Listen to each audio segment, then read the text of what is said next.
नमस्कार आत्मा मालिक, कसे आहात तुम्ही सर्व? उज्ज्वल लाईफस्टाईलमध्ये तुमचे खूप खूप स्वागत आहे. बहरलेली फुले तुम्हा सर्वांना सुगंध देवो, परमेश्वर तुम्हाला सुखात ठेवो, अशी मी माझ्या सद्गुरूंच्या चरणी अगदी मनापासून प्रार्थना करते आणि आजच्या व्हिडिओला सुरुवात करते. चला तर आज आहे गुरुवार. गुरुवार म्हणजे सर्व गुरुभक्तांचा आवडता दिवस असतो. गुरुवारी आपण जास्तीत जास्त गुरूंची सेवा करतो.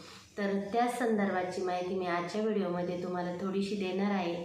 तर चला, माहिती सुरू करण्या अगोदर आपण गुरुर ब्रह्मा म्हणूया. गुरुर ब्रह्मा गुरुर्विष्णू गुरुर्देवो महेश्वरा, गुरुर साक्षात परब्रह्मा, तस्मै श्री गुरुवे नमः. तस्मै श्री गुरुवे नमः. सर्वप्रथम मी माझ्या आत्मा मालिक माऊलींना वंदन करते. आत्मा मालिक. गुरुवार हा आहे गुरूंचा वार. तर गुरुवारी जास्तीत जास्त गुरूंची सेवा केली पाहिजे, गुरूंचे नामस्मरण केले पाहिजे, गुरूंचे ध्यान केले पाहिजे. सर्वप्रथम आपण स्नान करतो. तर स्नान करताना आंघोळीच्या पाण्यात थोडीशी चिमूटभर हळद आणि गंगाजल टाकून, थोडंसं गुलाब पाणी टाकून आपण स्नान केलं पाहिजे.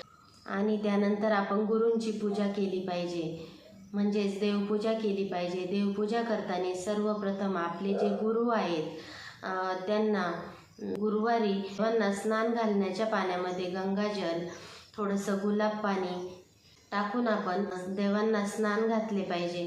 आणि त्यानंतर जे गुरूंच्या फोटोला अत्तर लावले पाहिजे, गुरूंना एक पिवळे फूल ठेवले पाहिजे किंवा एखादा हार गुरुवारी गुरूंना घातला पाहिजे. आणि तुमचा देवघरात जर गुरूंचा कलश असेल तर गुरुवारी कलशाचे पाणी पण बदलले पाहिजे. कुलदेवतेचा जर मंगल कलश तुम्ही मांडलेला असेल, शुक्रवारी कुलदेवतेच्या मंगल कलशाचे पाणी बदलले पाहिजे. गुरुवारी जर पिवळे कपडे घातले आणि हळदीचा टिळा जर आपल्या कपाळी लावला तर आपला गुरुग्रह मजबूत होण्यास मदत होते. अर्थात म्हणजेच होता होईल तेवढा गुरुवारचा दिवस हा गुरूंच्या नामस्मरणात घातला पाहिजे. गुरुवारच्या दिवशी जास्तीत जास्त दानधर्म करावा. गुरुवारच्या दिवशी आपण दानधर्म केला तर आपल्याला जास्तीत जास्त पुण्याची प्राप्ती होते. गुरुवारच्या दिवशी जे आपण तुळशीला पाणी घालतो तर त्या पाण्यामध्ये थोडेसे गंगाजल टाकून तुळशीला पाणी घालावे. तुळशीला हळद कुंकू वाहून एक अगरबत्ती लावून नमस्कार करावा.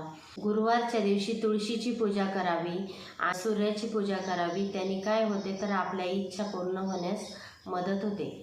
तर गुरुवारच्या दिवशी केळीच्या झाडाचे नेहमी पूजन करावे. केळीच्या झाडाला थोडेसे पाणी, थोडेसे दूध आणि हळद कुंकू लावून साखर ठेवावी, मुंग्यांना साखर ठेवावी. असे केल्याने काय होते, आपली इच्छा पूर्ण होण्यास मदत होते. कोणतीही पूजा करताना आपण केळीच्या पानाचा जास्त वापर करतो, कारण केळीच्या झाडाच्या तिथे विष्णू लक्ष्मीचा वास असतो. त्यामुळे गुरुवारच्या दिवशी नेहमी केळीच्या झाडाची पण पूजा आपण करावी. गुरुवारच्या दिवशी शक्यतो देवाला तुपाचा दिवा लावावा आणि नंतर मंत्र जप करावा. आणि तुपाचा जो दिवा लावतो त्यात थोडेसे कापूर टाकावे. तुपाचा दिवा लावल्याने आपली इच्छा पूर्ती होते. आणि त्यानंतर गुरूंचे नामस्मरण करावे, ध्यान करावे आणि आपल्या मनाची इच्छा असेल ती बोलावी, लवकरच पूर्ण होण्यास मदत होते. गुरुवारच्या दिवशी जास्तीत जास्त गुरूंची सेवा करावी, माता महालक्ष्मीची सेवा करावी, विष्णू भगवानांची सेवा करावी आणि त्यांना एक पिवळे फुल अर्पण करावे. आपल्या धनसंपत्तीत वाढ होते. गुरुवारच्या दिवशी आपण कपाळी हळदीचा टिळा लावू शकतो, चंदनाचा टिळा लावू शकतो. केशर दुधामध्ये थोडंसं मिक्स करून केशरचा पण टिळा आपण आपल्या कपाळी लावू शकतो. याने काय होते तर आपला जो गुरुग्रह आहे हा मजबूत होण्यास मदत होते. गुरुवारच्या दिवशी मातीच्या पंतीत थोडेसे तेल घ्यावे, त्यात 2 लवंगा टाकाव्या, 2 कापूर टाकावे. ती मातीची पंती देवाजवळ प्रज्वलित करावी.